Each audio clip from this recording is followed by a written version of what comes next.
Hello, how are you? Glad to see you again on our beloved channel, Japanese Movie Story. Before we start, don't forget to subscribe to the channel. Okay, and this is the story. Himawari has just stepped into a new chapter in her life. After completing a solemn and emotional wedding ceremony, she now lives at home with her beloved husband, Haruto, and Haruto's father, Mr. Nishida. Despite being lovingly married, Himawari feels the tension in her new family, especially since Mr. Nishida has not fully blessed their marriage. Nishida's family home is located on the outskirts of Tokyo, surrounded by a beautiful flower garden. Himawari has always been fascinated by the beauty of the flowers blooming in the garden, especially the sunflowers that have been her favorite since childhood. However, behind the beauty, she felt a cold distance between herself and Mr. Nishida. Every morning, Himawari wakes up early to prepare breakfast. Haruto always smiles warmly when he sees his wife's efforts, but Mr. Nishida is silent more often, only nodding slightly as a sign of gratitude. Himawari understands that Mr. Nishida expects someone who shares strong traditional values, something that is not entirely in him. Himawari didn't want to give up. He began to find a way to get closer to his father-in-law. He knew that Mr. Nishida really liked green tea. One day, Himawari decided to learn how to make perfect green tea. He read books, watched videos, and practiced every day. Finally, he ventured to invite Mr. Nishida to enjoy tea together. Carefully, Himawari poured the tea into a porcelain cup. Mr. Nishida observed her every move carefully. When she sipped the tea, Himawari held her breath, waiting for a reaction from her father-in-law.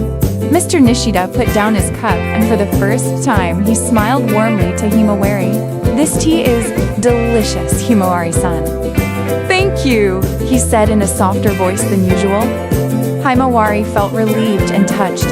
It was a small step, but it meant a lot to him. In the following days, Himawari and Mr. Nishida often spent time together in the garden, tending to the flowers. They talked about many things, from the weather to Haruto's childhood stories. Slowly but surely, Himawari sensed that the wall between them was beginning to crumble. With effort and patience, Himawari finally managed to win the infaller's heart of Mr. Nishida. He learns that love is not only about the relationship between two people, but also about building bridges with the people around them. Now, Himawari not only feels loved by Haruto, but also fully accepted in Nishida's family. Their new life may begin with a challenge, but with sincerity and wisdom, Himawari and Mr. Nishida find a way to appreciate and respect each other.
bye.